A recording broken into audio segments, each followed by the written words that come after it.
Hey guys, what's up? Welcome back here to today's edition of The Fishing Teacher, and really appreciate you guys swinging by the channel to check out today's episode. And guys, today I want to talk about a really timely video. At the time of filming this video, we're in the second week of August, and I want to give you guys some tips and advice on fishing bridge piers. Bridge pilings, bridge piers, they are amongst the top bass fishing structures this time of year. I mean, there's a lot of fish that use them. You can catch some good fish on them too. And I sort of want to just talk a little bit about some of my favorite techniques and, conditions, that type of stuff. Give you guys some good tips and advice, and hopefully you can get some good ones the next time you're out on the lake that's got some bridge piers on it. Also, guys, quick invitation. I just want to invite everybody, anyone interested in checking out my Fish the Moment lake map breakdowns. I'll have the link in the description of the video, man. We got our fall maps up on the site now.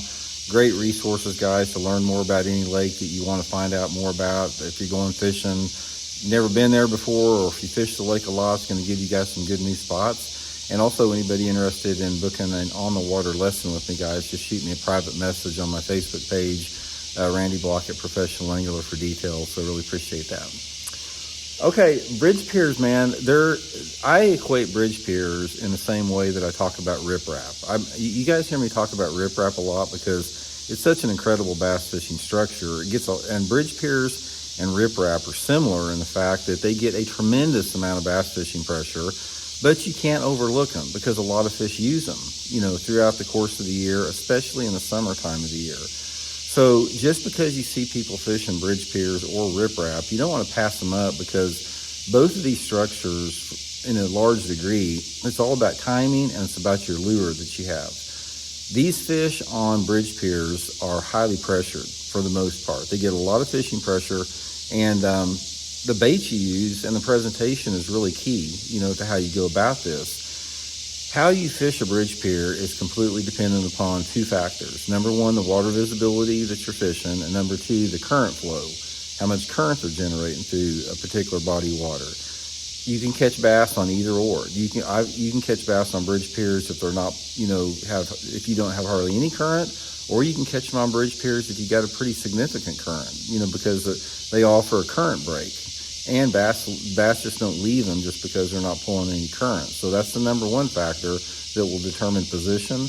And the next factor, the water clarity, determines your lure that you're going to use and the depth that you fish. Okay, now, anytime you're dealing with a bridge pier, 99% of the time you're dealing with fish that are going to be suspended around these piers, with the exception of any piers that are real close to the bank.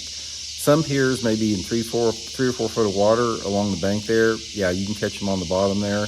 But if you're in a situation where your bridge piers are over 10 feet deep, most of the time they're going to be suspended. So that's what you sort of have to, keep in mind with that. And the depth that they suspend at is relative to the water clarity. Here's a good rule of thumb. If the water visibility that you're fishing is under, say, 2 foot, these fish are going to be suspended shallow. They're probably going to be suspended within, 5 foot or less under those bridge piers. But if the water visibility is greater, and even as it gets cleaner and cleaner and cleaner, these fish can be all over the place. They can be suspended 50 foot down if there's no thermocline. They can be suspended 20 foot down if there is a thermocline. They may be suspended around the bridge piers, and they may be suspended out around the bridge piers.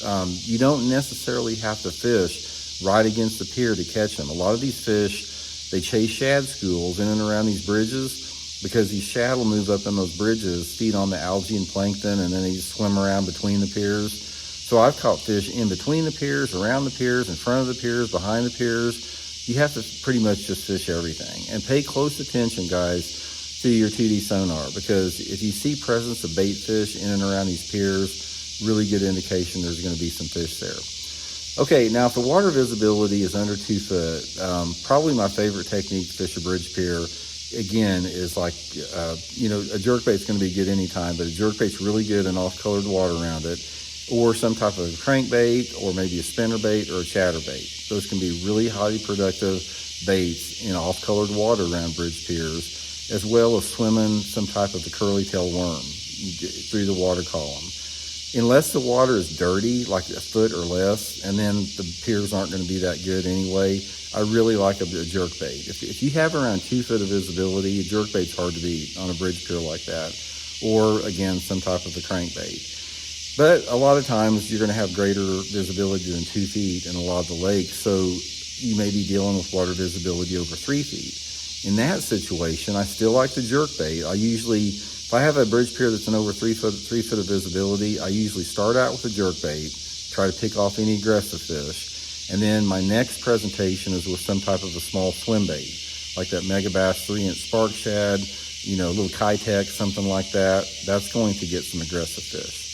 If that doesn't work, my next presentation is with some type of a wacky rig type setup, like with that core tackle wacky shot or something on it.